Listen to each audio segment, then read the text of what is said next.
감사합니다.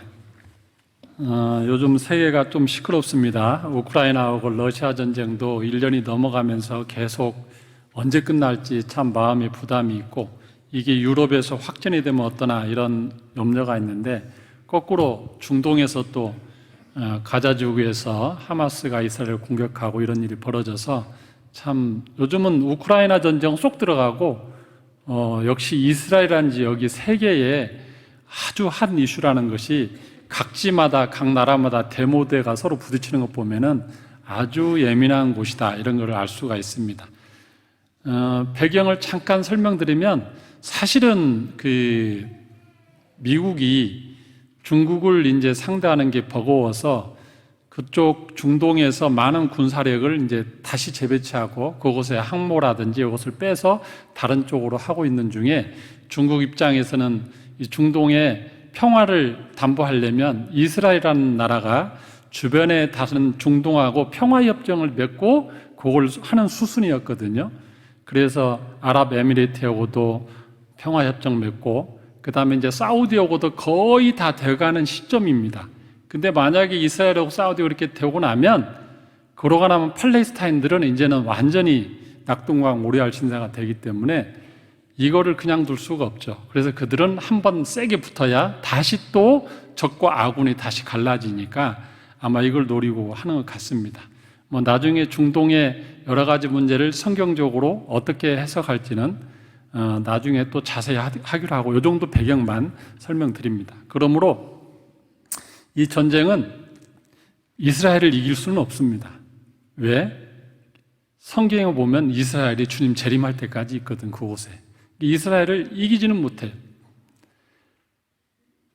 아직 이번에도 또 살아남을 겁니다. 언젠가 중동에 전쟁이 났을 때에 미국의 어떤 대학교 캠퍼스에 교수님이 딱 보니까 학생들이 다 사라졌더래. 그쪽 중동에서 오는 학생들이. 이스라엘 학생들도 캠퍼스에서 다 사라졌고, 그 인근의 이집트라든지 시리아든지 그 지역에 그 학생들도 다 같이 없어졌대요. 그래서 이유를 물어보니 이스라엘 학생들은 예비군으로 참전하기 위해서 자기 조국으로 다 돌아갔고, 반면에 중동의 학생들은 본국에서 예비군 소집영장이 내려올까 봐 다른 데로 다 도망갔고, 그 실제 사건입니다. 그래서 그 교수가 뭐라 했냐면, 이 전쟁은 이미 결판이 났다. 이번에도 똑같아요. 이스라엘이 보면은 탈출하는 외국인들은 공항에서 서로 표를 구하려고 막 하고 이렇게 환호성을 지르는 반면에, 유럽의 비행장에 가면은 서로 이스라엘로 들어가려는 수많은 젊은이들이 티켓을 구하기 위해서 발을 동동 구릅니다. 그리고 티켓을 구하면 환호합니다. 예비군으로 참전하러 가는 이스라엘 학생들. 그렇기 때문에 그 나라는 어느 정도 존재할 거니까 너무 염려 안 해도 됩니다. 비록 국제전으로 번져서 조금 시끄럽긴 하겠지만 결국에는 이것도 또 지나갈 겁니다. 다만 이것이 지나서 더 확대되어서 한반도 전쟁으로 어떤 국지전으로 발생하지 않도록 위해서는 우리가 계속 기도해야 될 줄로 믿습니다. 자, 지난 시간에 제가 말씀을 드린 게 뭐냐면, 인간의 이 수명이 어떻게 계속해서 줄어들었는가. 900살 냈던 그 창세기 아담의 그 시조들의 나이가 이제는 모세 때 왔을 때 70세, 80세까지 줄었던 거에 대해서 제가 간단히 이제 말씀을 드렸는데, 그렇게 한 번 하고 지나가려고 했어요. 그런데 가만히 보니까 이걸 좀 성경을, 이 배경적인 것을 좀 상세히 설명할 필요가 있겠다. 그냥 결론만 말하기에는 성경의 사건들이 있기 때문에 그 사건들을 가지고 우리가 설명을 좀 해야겠다 싶어서 오늘 말씀을 드립니다. 오늘 설교 제목이 뭐죠? 굉장히 좀 논문학적이에요. 죄와 인간 수명 단축의 역사, 상관관계. 논문 한 편에 해당되는 거지만, 그러나 결론만 빨리빨리 성경의 핵심 내용만 찾아서 30분 내에 해야 돼서 제가 오늘은 좀 마음이 급합니다. 그러므로 딴 때보다 조금 말이 빠르고 좀 딱딱하더라도 이해를 해주시고 오늘은 따라오면 좋겠어요. 결론은 뭐냐면, 인간의 수명은 생물학적인 게 아니다. 자연 환경적인 것도 아니고 육체적인 게 아니다. 물론 그것도 어느 정도 영향을 미치지만 인간의 평균 수명에 관한 한은, 다시 말씀드립니다. 그 시대에 살아가는 그 인간들의 평균 수명에 관한 한은 하나님과의 관계에서 나온다. 죄의 문제가 개입되고 영적인 문제다. 결론은 그거예요. 그 결론을 먼저 말씀드리고 제가 본문을 찾아가면서 성경을 가지고 검증을 하도록 하겠습니다. 자, 첫 번째, 인류 문명이 1차 단축 시기가 있습니다. 900대에서 400대로. 이건 지난 시간에 조금 설명했는데 좀 더 자세히 봅니다. 도표를 한번 띄워주실래요? 제가 말로 설명을 하면 너무 길어서 표를 하나 가지고 왔습니다. 여러분 그 화면을 보시면 어떤 분이 족장시대 인물 연대표를 만들었어요. 쭉 보시면 아담, 셋, 에노스, 게난, 마할랄렛, 야렛, 에녹 쭉 나오죠. 에녹은 중간에 하늘로 들려 올라갔으니까 이렇게 짧고, 그러다가 노아까지 쭉 보면은 그들의 연령이 930세, 912세, 905세 하다가 노아 950세 이런 식으로 쭉 이렇게 나오죠. 홍수 사건 이전에는 900대였습니다. 900대. 그런데 그 밑에 보면은 400대로 갑자기 뚫어요. 누굽니까? 아르박삿, 그 다음에 셀라, 에벨, 여기까지는 400대로 줄입니다. 물론 중간에 이 셈은 이 노아 홍수 이전에 200년 살은 것은 하나님이 덤으로 치고 그 다음에 또한 400년 살아서 600대를 삽니다. 그러니까 명확하게 노아 홍수를 기점으로 위에서 파란색 하늘색이 쭉 내려온 것은 노아 홍수 난 그 날입니다. 그 시점을 기점으로 해서 그 전에 태어난 분들은 900세를 살았고 그 이후에 태어난 그 아르박사, 셀라, 에벨 이쪽은 다 400년대를 살다 갑니다. 이거는 노아 당시에 인간들이 지었던 죄 때문에 하나님이 기간을 더 이상 너희들은 900년 살면 안 되겠다. 400년으로 연령을 제한한 거예요. 어떤 죄를 지었는가? 창세기 6장 5절 보겠습니다. 죄와 인간의 수명을 조금씩 찾아가도록 하겠습니다. 창세기 6장 5절. 여호와께서 사람의 죄악이 세상에 가득함과 그의 마음으로 생각하는 모든 계획이 항상 악할 뿐을 보시고 땅 위에 사람 지으셨음을 한탄하사 마음에 근심하시고 이르시되 내가 창조한 사람을 내가 지면에서 쓸어버리되 사람으로부터 가축과 기는 것과 공중의 새까지 그리하리니 이는 내가 그것들을 지었음을 한탄함이니라 하시더라. 이게 바로 인간의 지었던 죄입니다.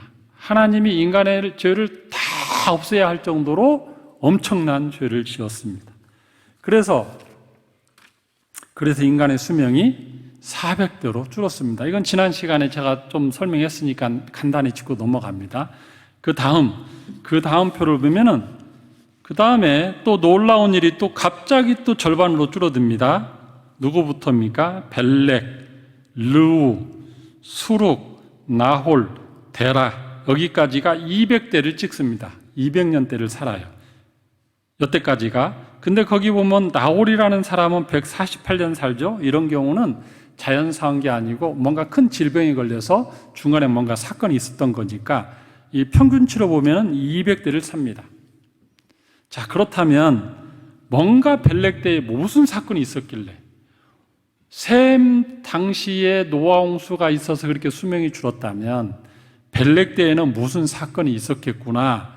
하나님 앞에 집단적으로 뭔가 죄를 지었구나. 하나님이 심판할 그 무엇이 있었구나를 찾아내야 됩니다. 그렇죠? 그 패턴을 찾아냅니다. 그게 바로 오늘 창세기 11장의 말씀까지 보면 되겠습니다. 9장 7절 보겠습니다. 9장 7절 배경을 먼저 보시고 노아 홍수 사건 이후에 이 땅에 사람들이 다시 번성하기 시작할 때 하나님이 노아 후손들에게 말한 명령입니다. 창세기 9장 7절. 너희는 생육하고 번성하며 땅에 가득하여 그 중에서 번성하라 하셨더라. 하나님이 노아 후손들에게 이 땅에 다시 살 때 이 명령을 줬어요. 이게 무슨 의미냐면 5대 양 6대 주로 흩어져서 살아라 이거예요. 모여서 그렇게 죄짓지 말고 너희들은 모아놓으면 다 죄지니까 애를 낳았는 대로 흩어지고 땅끝까지 생육하고 번성하고 땅을 정복하라. 그렇게 말씀을 주셨어요. 그런데 어떤 일이 벌어졌냐? 이제 11장으로 오면 이제 오늘 본문으로 들어옵니다. 11장 3절 보니까 또 말하되 사람들이 모여서 말합니다. 자 말하되 성읍과 탑을 건설하여 그 탑 꼭대기를 하늘에 닿게 하여 우리 이름을 내고 온 지면에 흩어짐을 면하자 하였더니 무슨 의미입니까? 하나님의 명령에 정식으로 거역하는 거예요. 하나님은 흩어져라고 했는데 이들은 흩어질 마음이 없어요. 그리고 창세기 앞부분에 보면 함족의 니므롯이라는 그 영웅이 나오는데 그 영웅이 리더십을 가집니다. 그러면서 이 신할 평지가 어디냐면 니므롯이 다스리는 그 땅이에요.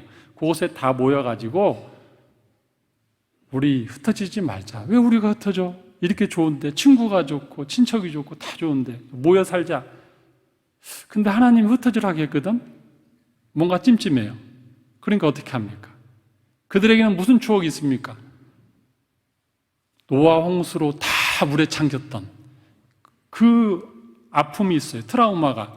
그러니까 이들이 하기를 높은 탑을 쌓아가지고 이제 홍수가 나더라도 우리 그쪽으로 다 올라가서 피하자. 뭐 이런 취지가 있었던 것 같아요.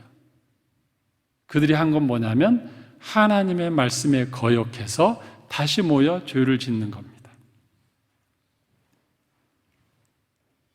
근데 그 당시에 있었던 일이 어느 때에 일어났는가? 그러면 이 사건들, 그러고 나서 그 있던 사건들을 보면은 창세기 10장으로 보면은 이제 단서가 하나 나오기 시작합니다. 단서가 흩어졌다. 하나님이 흩어뜨린 게 10장 25절. 오늘은 좀 딱딱이도 성경을 따라오시기 바랍니다. 좀 몇 번 가다 보면 패턴을 찾다 보면 이해가 이제 돼요. 창세기 10장 25절 보면 에벨은 두 아들을 낳고 아까 족보에 나왔죠. 에벨은 두 아들을 낳고 하나의 이름을 벨렉이라 하였으니 그때의 세상이 나뉘었음이요. 그때의 세상이 다 흩어져서 나뉘어졌다. 벨렉 때에 뭔가 있었던 거예요. 벨렉 그 당시에. 그리고 그 벨렉 때부터 인구의 수명이 400년대가 아니고 갑자기 200년대로 줄어들었어요. 이게 벨렉 때에 뭔가 하나님 앞에 거역하는 큰 사건이 있었고 그 사건으로 인해서 세상이 흩어졌어요. 그러면 그 사건이 뭐냐? 바로 이제 11장 오늘 저희가 읽었던 본문을 읽으면서 설명하겠습니다. 온 땅의 언어가 하나요 말이 하나였더라. 이에 그들이 동방으로 옮기다가 신할 평지를 만나 거기 거류하며 서로 말하되 벽돌을 만들어 견고히 굽자 하고 이에 벽돌로 돌을 대신하여 역청으로 진흙을 대신하고 이제 역청을 그때 당시에 발견하면서 벽돌을 쌓을 수 있는 지금은 이제 시멘트로 쌓잖아요. 그때 당시에는 역청으로 이 건물을 지었고 배도 바르고 그랬습니다.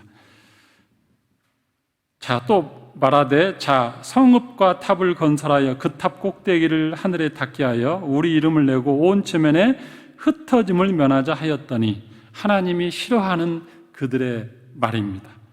여호와께서 사람들이 건설하는 그 성읍과 탑을 보려고 내려오셨더라.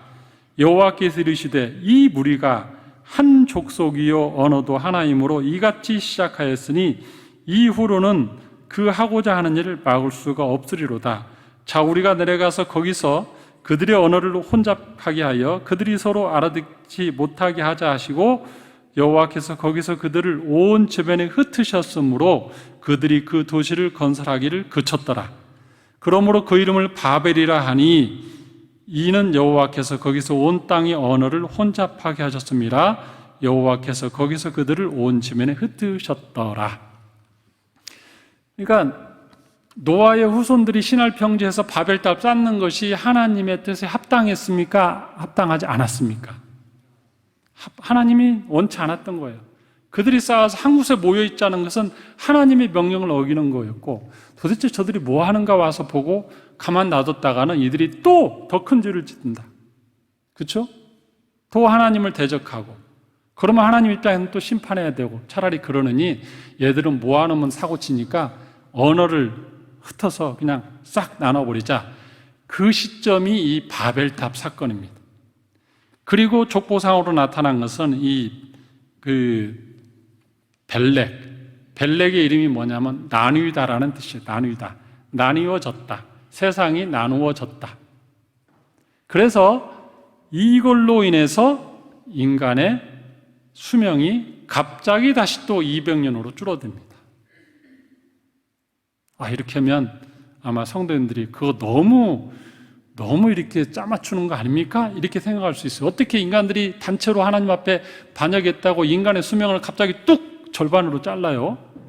노홍수 때 400으로 자르더니 이번엔 200도로 잘라요? 네, 성경에 그 예가 있어요. 다른 데 그 예가 있습니다. 어디에 있습니까? 가나안 정탐 사건을 기억해 보십시오.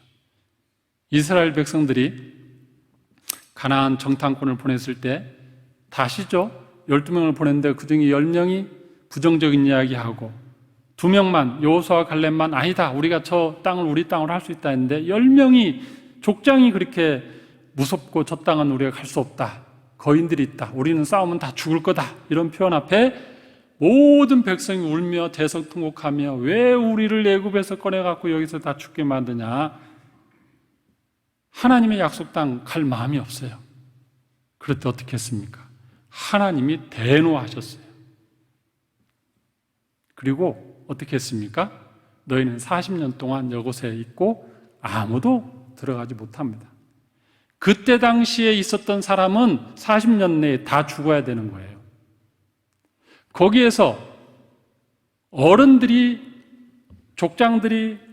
결정했어요. 막 따졌어요. 근데 거기에 만약에 아이 5살짜리 아이가 있었다고 보이면 5살짜리 아이가, 이 아이가 무슨 잘못이 있어요? 이 아이는 그냥 뛰놀고 있는데 뭔가 어른들이 모이고 사건들이 막 일어났어. 또 10살짜리 형에게 물어, 형 무슨 일이야? 나 몰라. 우리는 이거나 해, 공착이나 해, 막 놀고 있어요. 근데 하나님은 어른들만 수명을 제한했습니까? 차라리 어른들, 그때 당시에 30살 산부는 40년 더 살아도 70까지라도 살지. 그렇잖아요. 근데 5살, 10살 이 아이는 10살짜리는 30년 있으면 죽어야 되고 5살짜리는 35년 있으면 죽어야 되고, 이게 40년으로 딱 거역한 한두 명이 아니고 집단적으로 이스라엘 200만 명에게 딱 너희 수명은 앞으로 딱 끝. 거기에 질병이 있어서 일찍 죽고 체질이 약해서 일찍 죽고 만약에 그 중에 하나님의 그 명령 듣고 어떤 사람이 나는 그때 죽지 않을래, 나도 불로초를 먹어서, 우리나라로 말하면 산삼을 먹고 뭘 먹고 운동하고 열심히 하고 소식하고 한들 육체적으로 아무리 한들 그는 산다 죽는다? 죽는다예요. 하나님과 관계에서 죄 때문에 하나님이 그 시대의 그 민족을 딱 너희는 여기까지 딱 리미트를 정하면 그것으로 끝이에요. 인간의 수명은. 그러니까 이 바벨탑 사건을 통해서 하나님이 400대의 수명을 200으로 줄인 것에 대해서는 하나님의 일하시는 방법이에요. 하나 더 보겠습니다. 인류 수명 3차 단축기. 자, 도표를 보시면 200년 하다가 데라까지, 아브라함의 아버지 데라까지 200년이에요. 그러고 나더니 갑자기 아브라함 이후부터는 어디로 뚝 떨어집니까? 이제 100대로 떨어져요. 100대. 아브라함 175, 이삭 180, 야곱 140, 이제 요셉 때 오면 120, 100 이런 식으로 뚝뚝뚝뚝 떨어집니다. 모세 때는 70, 80 이런 식으로. 그러면은 이 데라와 아브라함 사이에 뭔가 또 있을 수 있다. 뭔 사건이 있었는가?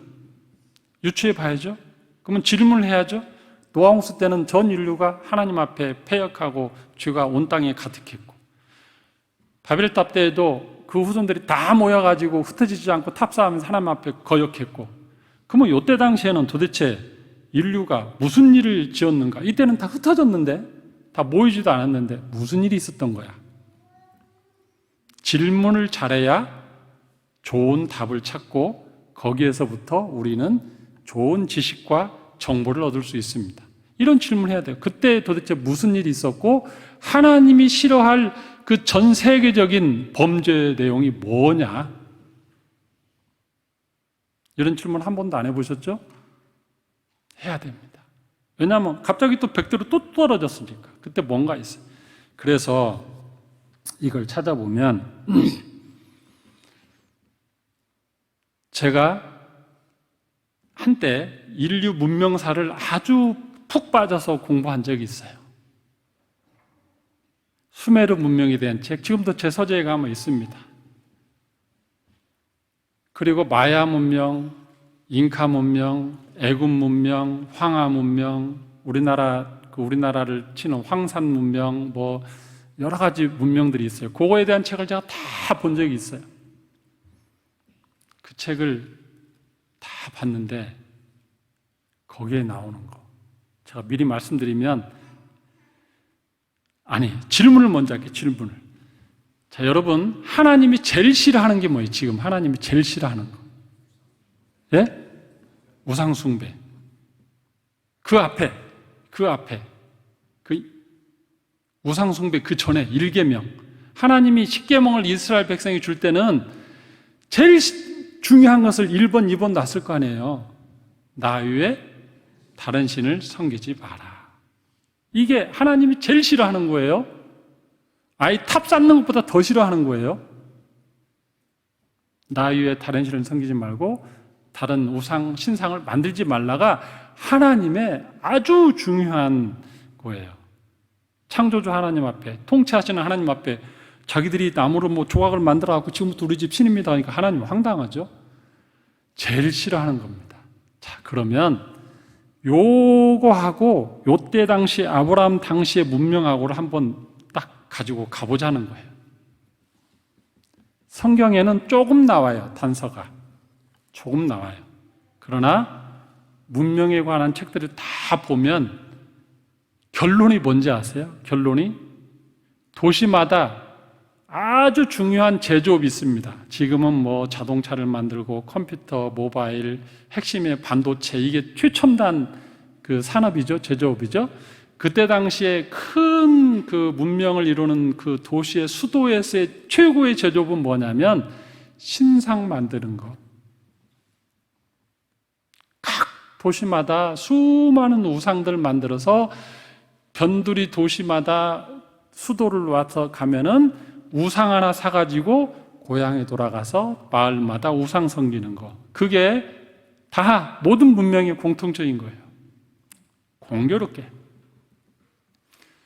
그러니까 아브라함이 갈대아 우르에서 하란을 거쳐서 그 다음에 그 가나안을 거쳐서 애국까지 갔다 다시 또 이렇게 가나안으로 올 때 그가 본 거는 다 우상들이에요. 수많은 우상들, 도시마사 우상. 갈대아 우르는 메소포타미아 문명 그쪽은 어마무지한 우상들이에요. 우리가 잘 알듯이 그때 당시에 최고의 강한 힘을 갖고 있다는 애굽이에요. 그때 당시에 애굽의 나라에 가보면 다 우상입니다. 우리가 잘 알잖아요. 모세가 출애굽할 당시에 하나님이 뭘 징벌 했습니까? 애굽의 대표적인 신 10개의 신에 대해서 재앙을 내렸잖아요. 수많은 가나안 그 문명에 대해서 지금도 고고학이 발달해서 그때 당시에 그 문명들이 맨 처음에는 나무가 아니고 흙으로 빚어서 구운 그런 것들이 많은 것이 출토됩니다. 그때 당시에 수도 없는 우상들. 마야 문명이든 잉카 문명이든 어딘 간에 다 그래요.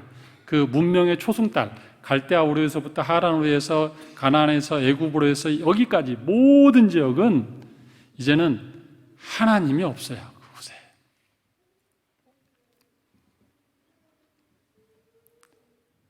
저는 이렇게 유추해 봅니다. 그때 당시에 이 함족은 어디로 갔는가? 나중에 이 부분도 나중에 때가 되면 좀 인류 문명사를 보면서 성경을 보겠지만 함족은 이쪽 아프리카 쪽으로 갔어요. 그 지금으로 말하면 사우디, 그 다음에 그 이집트, 그쪽 애굽, 그쪽으로 이렇게 갑니다. 그쪽이 함족이에요, 지금. 아니, 사우디, 그렇죠. 그리고 이쪽 이란이나 이집트 이쪽은 셈족이 주로 이렇게 가요. 에벳은 저 유럽 쪽으로 가고 흩어질 때 이렇게 그때 당시에 성경하고 지도를 보면은. 그런데 그쪽에 함족 중심으로 특히 더 심해요. 함족들이 가는 곳마다. 왜 그렇습니까? 그들은 이미 하나님의 약간의 마음에 서운함이 있어. 노아 할아버지 때부터 우리 조상 함 할아버지를 그러더니 또 바벨탑에서 우리 그 대장 니무롯이 신할평지에서 했던 그거 갖고 또 그러고 이게 그래서 결국에는 그들은 뭐 했다? 여호와를 떠났어요. 그게 이제 셈족에게 야벳 쪽에 다 영향을 미쳐가지고 이제는 하나님은 없고 다 우상들, 새로운 그들이 만들어낸 신들 이런 겁니다. 자, 그러면 도표를 한번 보겠습니다. 이제 도표를 보시면 해석을 할 줄 알아야 돼요. 그냥 나이 수명만 따지지 마시고. 자, 보시면 여기 숨겨진 또 한 가지 사건이 있습니다. 아브라함이 2008년도에 태어나죠. 2008이라는 건 뭐냐면 아담 1년부터 딱 이렇게 계산한 거예요. 아담이 딱 만들어질 때 1년 나이부터 2008년에. 그러고 나면은 노아 할아버지가 언제 돌아가셨어요? 표 보시면 보이시나? 너무 글씨가 제가 읽어드릴게요. 2006년에 아담 후 2006년에 소천했어요.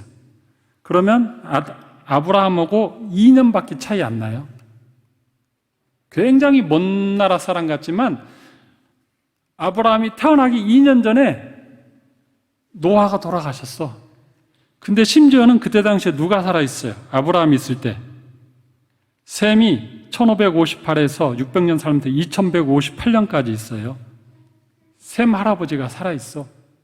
노아가 있을 당시에 이 성경의 염도표를 갖고 보면 그러면 무려 몇 년을 같이 있습니까? 거의 50년을 동시대 사람이에요. 셈하고 노아, 아브라함하고. 그때 셈만 살아있습니까? 아르박삭도 살아있고 여기 보면 셀라도 살아있고 에벨도 살아있고 아브라함이 태어났을 당시에 이 셈, 아르박삭, 셀라, 에벨 이 4대 할아버지가 살아있는 거예요. 이게 뭘 의미하는지 혹시 아시겠어요? 자, 그러면 그때 시대로 한번 가보겠습니다. 노아 할아버지가 살아있는 당시에 바벨탑 사건이 일어난 거예요.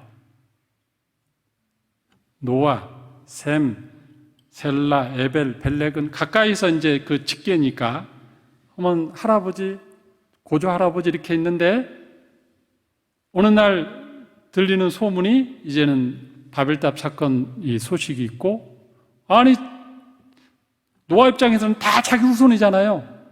근데 자기 후손들끼리 말이 안 통한데 큰 사건이 있었고 다 흩어졌대. 노아가 그걸 목격한 거예요. 그거 살아있을 때 셈도. 자, 이 지금 시대 상황을 보세요. 그러고 있는데 거기까지도 이것들이 그래도 하나님 앞에 감사하죠. 왜냐하면 자기 때는 다 죽였잖아요. 근데 그래도 흩어나서 살려준 것도 감사하죠. 노아나 셈이나. 노아나 셈은 경험했잖아요. 노홍수를. 그런데 조금 있으니까 무슨 일이 벌어집니까? 금방 말했던 인류 문명이 각자 흩어져서 다 하는데 그들이 옛날에는 뭐 걸어서든 어떻든 간에 그래도 교통이 있었다 없었다. 아브라함이 이 갈대아 우르에서부터 해서 저 이곳까지 갔다면 노아든 셈이든 그 조상들이 있는 곳에 사람들이 수시로 단절되었습니까? 왔다 갔다 했습니까? 왔다 갔다 했죠. 아브라함도 갔는데 뭐 다른 사람도 상인들은 돈 버는 상인이라면 어디든지 가니까 상인들은 더더구나.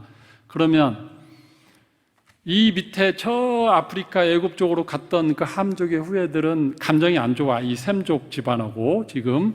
근데 그들은 우상을 만들고 각 문명마다 막 발달했어. 발달했는데 그들이 어느 날 여행을 하고 장사하러 왔다가 노아나 그 셈 할아버지 이게 조상들 이렇게 지나가면 인사하러 안 가. 안 가도 되고. 그러나 어느 정도는 그분들은 엄청난 상징적인 인물 아니에요. 그 도시에. 그러면 가면은 왕 같은 존재고, 어떻게 보면 그분들이 대를 이어서 쫙 이렇게 4대가 딱 버티고 있으니까. 재밌는 거는 그 밑에 벨렉, 루, 수룩, 나홀, 데라보다 더 오래 살아. 걱정이죠? 여기저기서 오는 소식이 자기 손주의 손주들이 죽었대. 소식이. 이해돼요? 와, 하나님 앞에 바벨탑 쌓은 사건에 하나님이 이렇게 인간의 수명을 줄여서 심판하셨구나. 이들은 알고 있죠? 바로 죽이지는 않았지만 노아 홍수로. 또 수많은 지역에서 오는 수많은 상인들이 이렇게 교류하면서 올 때 그들이 팔러 다니는 게 뭐라고요? 우상 아니에요, 우상.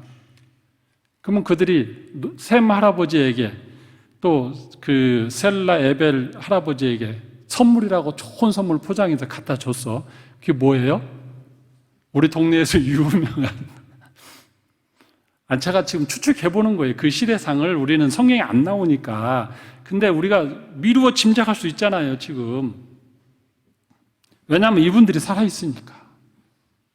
셈은 노아 홍수를 경험한 사람이니까. 그럴 때 이 셈, 노아, 이 할아버지들은 뭐 했을까? 한번 생각해 보세요. 여러분들이 만약 그 입장이라면, 그래. 인류는 본래 타락하는 거야. 어쩔 수 없어. 그냥 포기해. 여러분이라면 그러시겠어요? 자기 후손들인데 대가 좀 떠났을 뿐이지. 하나님 앞에 은혜를 구하겠죠. 하나님, 제발 우리 후손들, 노아는 더 간절했겠죠. 왜냐하면 심판을 경험한 사람이에요. 셈도 심판을 경험한 사람이니까 제발 내 후손들 하나님 진노를 면하게 해주시고 저들이 짓는 범죄를 그들 가운데서 그들을 구원해 주세요. 우리 때 노아의 방주를 주셔서 구원했잖아요. 그들에게 노아의 방주를 주세요. 나는 나중에 천국 가서 또 확인해야겠지만 확인할 게 많아요. 천국 가면 아마 그게 상식적으로 맞잖아요. 논리적으로. 드디어 노아가 2006년에 죽었습니다. 셈은 살아있어요. 셈에게는 좌절입니다. 아버지가 그 든든한 아버지, 상징적인 존재 아버지가 역사적인 인물이 돌아가셨어. 이제는 자기가 최고 고령 할아버지야. 이걸 이끌고 가야 돼. 이 세상은 다 하나님을 대적하고 멸망길로 가고 있어. 근데 노아 후 2년 후에 하나님이 아브라함을 불러요. 갈대아 우르라는 그 우상들이 드글드글하고 신상들을 만들고 그 도시 전체가 이 신상으로 제조업이 발달해서 돌아가는 그 도시에 수많은 사제들로 인해서 세금 걷어서 다 사제들 먹이고 오는 그 도시에 아브라함을 찾아가요. 아브라함이 기도했나요? 데라가 기도했을까요?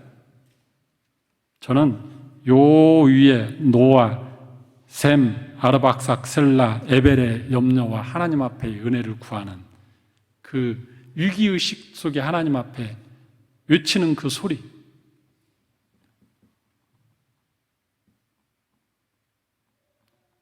결국 아브라함을 불러서 다시 시작하시는 하나님. 다만 아브라함을 부를 때 남들을 다 쓸어서 죽이고 불로 심판한 게 아니라 그들은 그냥 네 수명대로 살다 가라. 왜?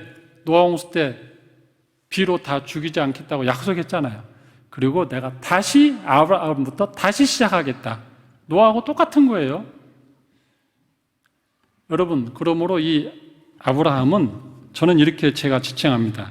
제2의 노아의 방주다. 제2의 노아의 방주다. 인류를 다시 시작하는 새로운 하나님의 백성을 만드는 제2의 노아의 방주다. 아브라함이 그렇게 시작되는 거예요. 제가 해석이 좀 무리하지는 않죠? 그 역사적인 것을 보면은 그 수백 년의 시간을 제가 아주 짧게 핵심적인 내용 그럴 법한, 그랬을 것 같아요. 아브라함. 그래서 아브라함, 이삭, 야곱 하면서 다시 제2의 노아의 시대가 되는 거예요. 제2의 방주, 새로운 하나님의 나라. 그게 되어서 그게 이스라엘이 되고, 그게 신약의 예수님이 오시고, 그게 교회로 이어지고, 이게 방주의 족보입니다.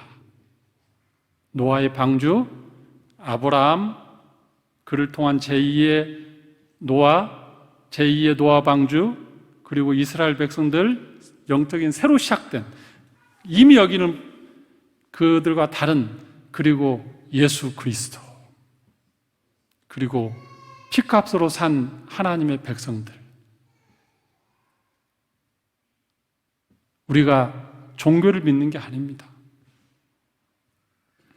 우리는 하나님으로부터 제2의 방주에 들어간 사람들이에요. 육적으로는 아브라함이지만 영적으로는 예수 그리스도가 제3의 방주죠. 아멘? 이 도표를 보면서 우리는 인간의 수명이 줄어들고 있는 걸 발견할 수 있고, 인간의 수명이 줄어들었을 때는 첫 번째는 노아홍수라는 대반역 사건이 있었고, 두 번째 신할평지라는 사건이 있었고, 세 번째는 인류 문명이 각 도시마다 하나님이 그렇게 싫어했던 신을 만들고 우상을 섬겼던 그 도시 문명들, 그때마다 하나님은 수명을 절반, 또 절반, 지금까지 온 거예요. 120이 지금 이렇게 7, 80 됐다? 또 있겠죠, 중간에. 수명은 하나님이 정한 겁니다. 자, 그럼 이제 결론을 보겠습니다. 자, 그러면 어차피 70, 80 정해진 건데, 조상들이 다 잘못한 것 때문에 내가 이렇게 손해보네? 어쩔 수 없네, 그냥. 그럴 수도 있어요. 그러나 이렇게 생각해 보십시오. 시간이 줄어든 만큼 더 10배로 가치 있게 살아야 된다. 900년 살았던 노아나 아담이나 그때 당시에 사람들이 살았던 900년만큼 내가 이 7, 80년을 10배로 더 가치 있게 살아야 된다. 하나님이 기뻐하시는 삶이 뭐냐? 그렇게 살기에는 시간이 너무 없잖아요. 시간이 없잖아요. 하나 예를 드리고 마치겠습니다. 1849년 러시아가 황제가 다스리던 그때입니다. 그때 이 28세 된 청년이 사회주의 운동을 했다는 것으로 사형을 언도받았습니다. 그래서 3명의 이 사형수가 사형장으로 끌려갑니다. 끌려가는데 마지막으로 그 집행관이 사람들 앞에서 그에게 5분의 시간을 줍니다. 이건 실화입니다. 5분의 시간을 줘요. 너가 하고 싶은 말 해라. 너에게 남은 시간이 이제 5분이다. 28살 청년은 이제 자기에게 5분 남았는데 그가 이 5분을 셋으로 쪼갭니다. 아주 그 짧은 시간에. 첫째, 그는 2분의 시간을 할애해서 사랑하는 가족과 친구들에게 먼저 떠나는 나를 용서하고 나 때문에 너무 많이 눈물을 흘리지도 말고 너무 슬퍼하지 마십시오 하고 2분의 시간을 씁니다. 그리고 다시 또 2분을 이렇게 씁니다. 자기 혼자 스스로 생각합니다. 자기 인생을. 나는 어디로 갈 것인가? 눈앞이 캄캄합니다. 28년 세월 아껴 쓰지 않은 것이 후회됩니다. 그러면서 이렇게 말합니다. 스스로 그가 나중에 글에 옮긴 거예요. 후회할 시간도 부족하다. 난 왜 그리 헛된 시간들을 살았을까? 왜 28년을 이렇게 허비하며 살았는가? 딱 또 2분이 지났습니다. 1분 전 집행관이 말합니다. 1분 남았다.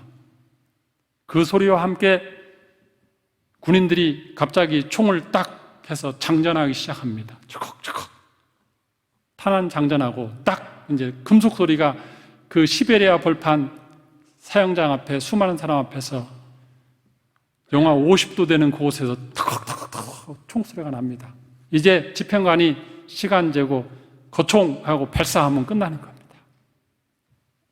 근데 그 1분의 그 거총하기 바로 전에 갑자기 저쪽에서 꼭 영화 보면 그러죠. 1분 전에 흰 깃발을 든 군인이 급히 달려옵니다. 황제의 명이다. 사형을 중지하고 시베리아로 유배 보내라는 황제의 명이다. 그렇게 해서 그가 1분 남겨놓고 살아요. 그리고 시베리아에 들어갑니다. 그리고 그곳에서 감옥에서 4년간 있으면서 그는 다시 자기 생을 돌아봅니다. 내가 어떻게 살 것인가? 그러면서 그가 글을 쓰기로 마음을 먹습니다. 자기의 그 마음을 계속해서 쓰려는데 펜도 없고 종이도 없으니까 그는 감옥에서 계속 자기가 써야 될 글을 암기하면서 떠올리면서 암기하면서 4년의 시간을 보냅니다. 그리고 어느 정도 시간이 걸려서 시기적으로 1859년에 모스크바로 돌아옵니다. 돌아오고 그때 쓴 책이 죄와 벌, 토스토예프스키, 죄와 벌. 그리고 바로 그때 당시 형장에서 있었던 5분의 시간 동안 있었던 그 찰나의 시간 동안 자기에게 있었던 시간을 앞으로 어떻게 살 건가를 했던 백치라는 소설. 백치라는 소설에 보면 5분에 대한 것이 딱 나와요. 근데 이 토스토예프스키가 형장으로 이렇게 기차를 타고 모스크바에서 쭉 갈 때 놀라운 사건이 하나 있었습니다. 기차 타고 가는데 기차역에서 잠시 쉴 때 그 기차역에서 봉사하는 장교의 부인들이 있었어요. 러시아 장교들의 부인. 이 장교들 부인이 봉사하는 건 뭐냐면 이 기차를 타고 사형장으로 가는 사형수들에게 마지막 따뜻한 차를 대접하고 마지막 음식을 주는 일에 봉사하는 사람들. 그날도 사형장 가는 사람들이 딱 멈추니까 장교 부인들이 와서 따뜻한 차를 대접하고 한다. 근데 이 토스토예프스키는 자기가 곧 죽으러 간다는 것 때문에 먹지를 못해요. 그 글을 보고 다른 사람들은 어떻게 먹는데 그거 보고 장교 부인이 가만히 뚫어져라 보더니 그에게 조그만 책 한 권을 전달합니다. 그게 바로 신약 성경. 이거 읽으세요. 그는 그 책을 받은 이후에 읽습니다. 사형장에서 대기하는 시간도 있고 감옥에서 그 집행되기까지 계속 읽습니다. 그러면서 그는 그 책에서 예수 그리스도를 만납니다. 그리고 예수 그리스도가 생명이면 나에게 새 생명을 주십시오. 기도합니다. 나에게 다시 한번. 그의 기도가 응답되었는지 1분 남겨놓고 그가 사면령을 받은 거예요. 그래서 그가 그 모든 소설에 보면 예수 그리스도의 복음이 들어있어요. 그리고 그가 예수 그리스도에 대해서 고백한 글이 있습니다. 그거를 읽어드리겠습니다. 그가 이렇게 고백합니다. 나중에 예수 그리스도 구세주와 같이 아름답고 심오하며 동정심 가득한 분은 없다. 그와 같이 완전한 분은 절대 없으며 또한 있을 수 없다. 좀 더 얘기할 것이 있는데 하고 중간에 좀 생략합니다. 이 말씀이 참 좋아요. 어떤 진리가 밝혀져서 그 진리가 그리스도를 부정한다고 하고 증명된다 하더라도 어떤 진리가 예수 그리스도를 진리로 판명이 되었는데 그 진리가 예수 그리스도를 부정하고 증명한다 하더라도 나는 그 진리를 버리고 그리스도 편으로 들어갈 것이다. 예수 그리스도. 인류의 수명이 줄어들고 해도 토스토예프스키처럼 우리는 5분을 살았던 것처럼 더 쪼개서 더 열심히 살아야죠. 900년 살지 못하니까. 그러나 더 중요한 것은 이 땅의 수명이 중요한 게 아니고 영생으로 인도하는 그 주 예수 그리스도. 그분과 함께 사시기를 축원합니다.